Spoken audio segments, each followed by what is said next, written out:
Committee on Fundamental Rights set up by the Constituent Assembly, the Advisory Committee on Fundamental Rights and Minorities. I quote, sir. Unfortunately for the minorities in India, Indian nationalism has developed a new doctrine which may be called the divine right of the majority to rule the minorities according to the wishes of the majority. Any claim for the sharing of power by the minority is called communalism, while the monopoly of the whole power by the majority is nationalism. Guided by such political philosophy, the majority is not prepared to allow the minorities to share the political power, nor is it willing to respect any convention made in that behalf, as is evident from the repudiation of the obligation to include representation of the minority in the cabinet, contained in the instrument of instruction issued to the governors in Government of India Act 1935. Baba Sahib said under these circumstances, there is no way left but to have the rights of scheduled castes embodied in the Constitution. This is true now also. I will prove it, sir. In what Baba Sahib said 75 years ago was absolutely right. No one wants the minorities to share power. I'll give you an example, sir. In this August House 75 years ago, when Maulana Azad stood up and said that what safeguards the Muslims have before the partition, those safeguards should be given to the Muslims. That was political representation, reservation. You know what Sardar Patel instructed Mr. Abid Hussain and Begum Ezaz Rasool to censure Maulana Azad. And Maulana Azad felt claustrophobic. And Maulana Azad said that this Constituent Assembly has become a new prison for me. Maulana Azad said this in the Constituent Assembly, sir. Now what we see is that, sir, आप देख रहे हैं कि उसके बाद जो constituencies को बनाया गया असेंबली और पार्लियामेंट की हदबंदी हुई, वो इस तरीके से उसको तरतीब दी गई कि अक्सरती तबके के लोग जीत जाएं और मुस्लिम अक़लियत के लोग कामयाब होने में बड़ी मुश्किलात पेश आए। इसीलिए 2007 में सच्चर कमेटी ने कहा था, सिफारिशात में कहा कि अब जब हदबंदी होगी तो माकूल तरीके से बनाए जाए ताकि मुसलमान पार्लियामेंट और असेंबली के इलेक्शन जीत सके।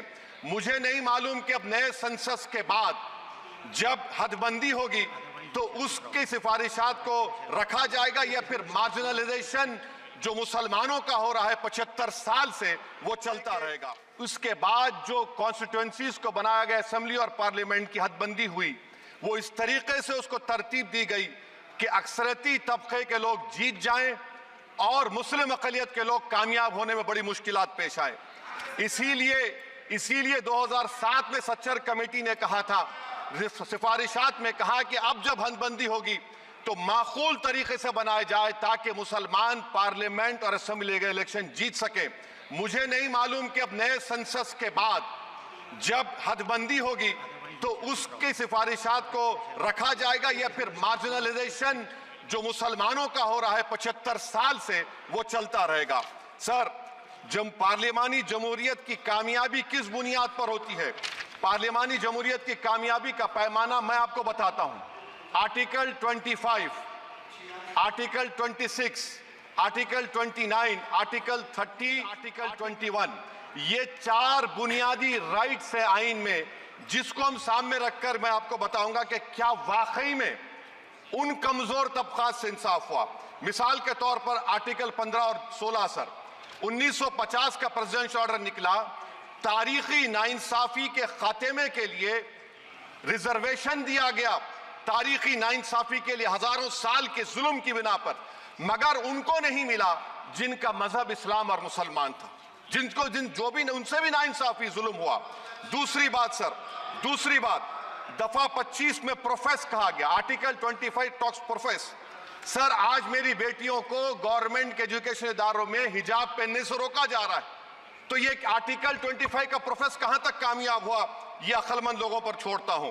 प्रैक्टिस, सर, आर्टिकल 25 में अमल करना। कई रियासतों ने ऐसा कानून बना दिया कि आप ये नहीं खा सकते, आप वो नहीं खा सकते, कैटल स्लॉटर एक्ट का एक्ट बना दिया। आप बताइए कि हरियाणा, राजस्थान में पुलिस की अख्तियारात गौरक्षक को दे दिए और उन अख्तियारात का बेजा इस्तेमाल मॉब लिंचिंग में हुआ। किसका हुआ? एक लड़का था साबिर मलिक बंगाल का, मार के पीट कर मार दिया गया। क्यों? क्योंकि उसने बीफ खाया, बाद में मालूम हुआ नहीं खाया। जुनैद और नसीर को गाटमीका के थे, उनको जिंदा जला दिया गया।